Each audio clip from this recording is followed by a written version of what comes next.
Dominus vobiscum.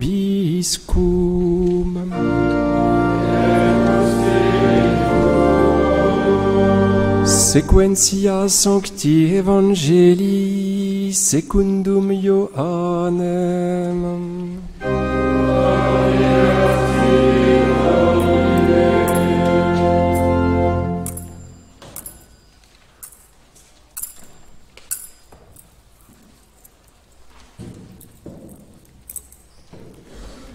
En ce temps-là, il y eut des noces à Cana de Galilée et la mère de Jésus était là. Jésus aussi fut invité aux noces ainsi que ses disciples. Le vin des noces venant à manquer, la mère de Jésus lui dit « Ils n'ont pas de vin ».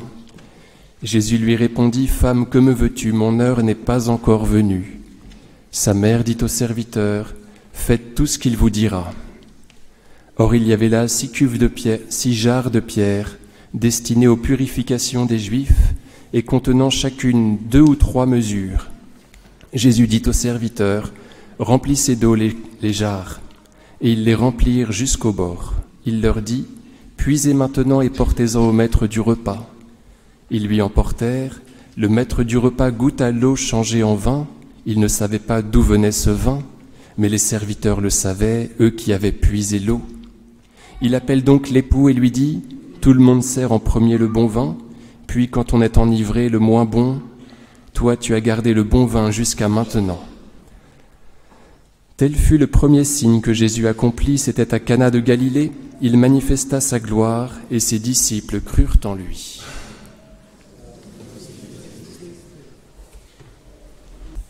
Au nom du Père et du Fils et du Saint-Esprit, ainsi soit-il.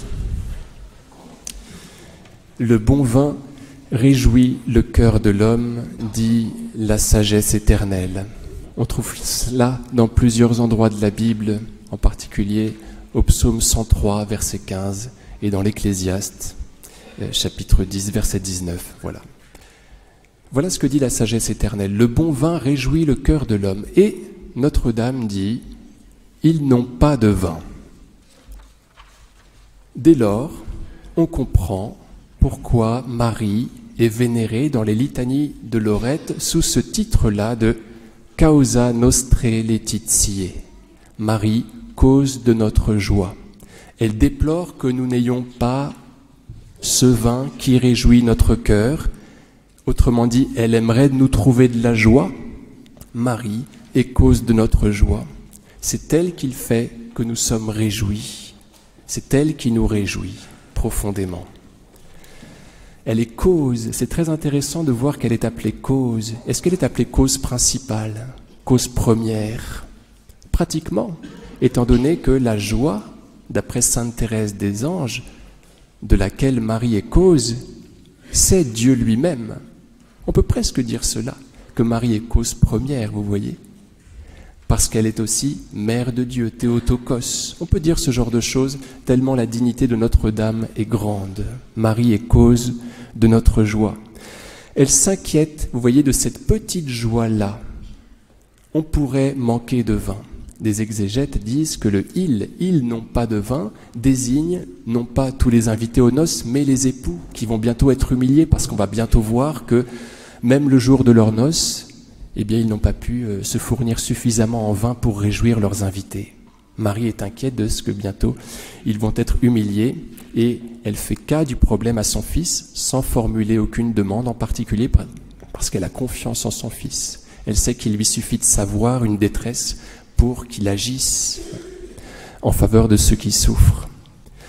Donc Marie est cause de notre joie. Le Seigneur va lui rappeler, va lui répondre quand elle lui demande du vin, donc à mots couverts, comme je vous le disais, il va lui dire « femme ».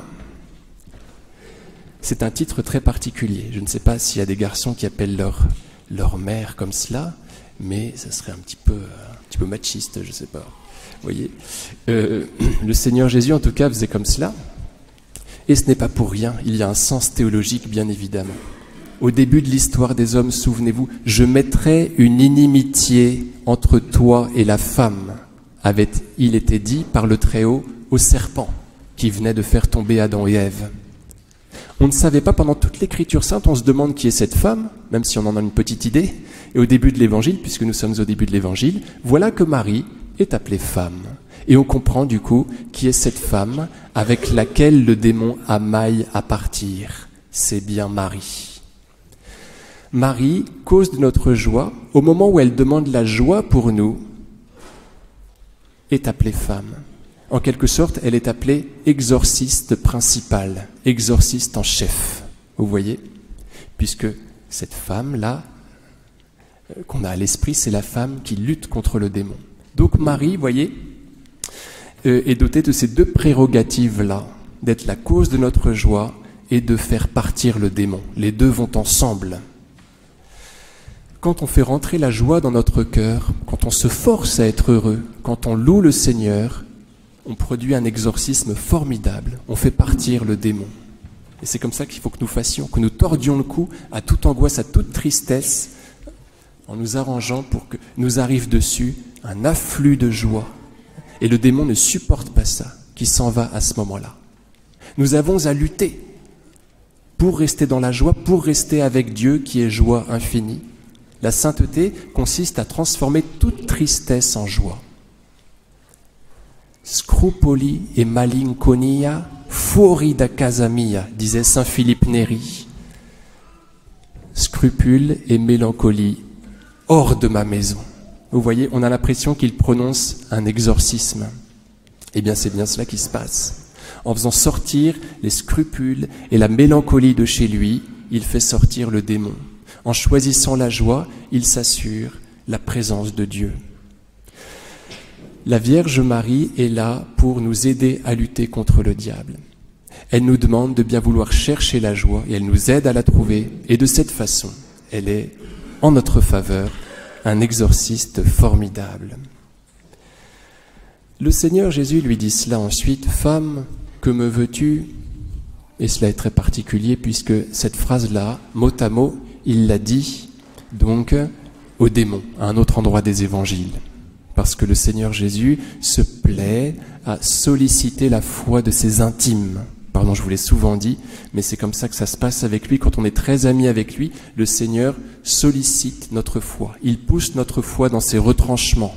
Il nous fait un peu attendre, comme avec la syrophénicienne, pardon, je vous raconte l'histoire tout le temps, qui poursuit Jésus de ses cris parce que sa fille est possédée. Jésus se retourne et dit, je ne donne pas, elle est païenne, cette femme, elle est syrophénicienne, je ne donne pas aux chiens ce qui est réservé aux Israélites.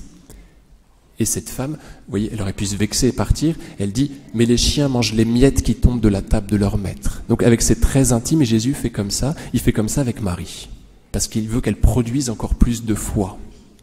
Il fait comme ça avec le centurion, vous savez, quand le centurion vient le chercher, pour qu'il veuille bien guérir son serviteur, Jésus lui dit, moi, le rabbi de Nazareth, j'irai me commettre avec toi un païen. Voilà. Et le centurion de produire à ce moment-là une très belle foi. Tu n'es pas obligé de venir, mais dis seulement une parole et mon serviteur sera guéri. Donc le Seigneur Jésus agit comme cela à l'endroit de sa maman. Et on pourrait considérer que c'est bien rude de sa part. En tout cas, il faut savoir que le Seigneur fait comme ça. Il ne faut pas s'inquiéter quand il fait comme ça. Femme, que me veux-tu ? Et je voulais en venir surtout à ce qui suit, au troisième terme de sa réponse. Mon heure n'est pas encore venue. Qu'est-ce que l'heure de Jésus ? Dans cet évangile-là, l'heure de Jésus, est-ce que vous savez ce que c'est ? Alors par exemple, au début du lavement des pieds, avant la fête de la Pâque, sachant que l'heure était venu pour lui de passer de ce monde à son Père, Jésus, ayant aimé les siens qui étaient dans le monde, les aima jusqu'au bout. Au cours du repas, alors que le démon a déjà inspiré à Judas Iscariote l'intention de le livrer, etc., sachant que l'heure était venue pour lui de passer de ce monde à son Père. L'heure de Jésus, c'est l'heure de sa passion. Donc Jésus dit à Marie, « Sache que ce sera surtout quand j'offrirai ma vie, mon sang, n'oublions pas, sous l'apparence du vin. Ce sera quand j'offrirai ce vin nouveau qui est mon sang, qui est ma vie, que je réjouirai vraiment l'humanité. » Oui. Et on ne sait pas si le mari le comprend cela. À mon avis, elle le comprend un petit peu, elle le devine parce qu'elle dit, non pas ils n'ont plus de vin, mais ils n'ont pas de vin. comme si ce qu'ils avaient bu jusqu'à présent n'était que de la piquette, si vous voulez. Elle escompte un vin merveilleux. Elle le devine, elle sait que Jésus va offrir une réjouissance magnifique, par tout lui-même. Et c'est ce qui va se passer. Alors le Seigneur Jésus fait bien sûr ce miracle, parce que, comme je vous le disais au départ, il se plaît à exaucer les petits désirs, parce que sa maman intercède en faveur de nos petits désirs. Mais ensuite, ce qu'il veut faire surtout, c'est nous réjouir en nous offrant le salut, en nous offrant son sang, qu'il offre sous l'apparence du vin. Jésus va se donner complètement, et c'est de cette façon qu'il va nous réjouir vraiment. Alors, chers amis, Jésus, notre joie, nous devons le capter de toutes nos forces, par la louange. Vous voyez, on force la joie, on force notre union avec le Christ par des louanges fortes quand on est triste. À ce moment-là, on est capable de faire partir le diable, parce que le Seigneur nous envahit et le fait partir par ses propres soins, et on est capable de faire beaucoup de bien. Au nom du Père et du Fils et du Saint-Esprit, ainsi soit-il.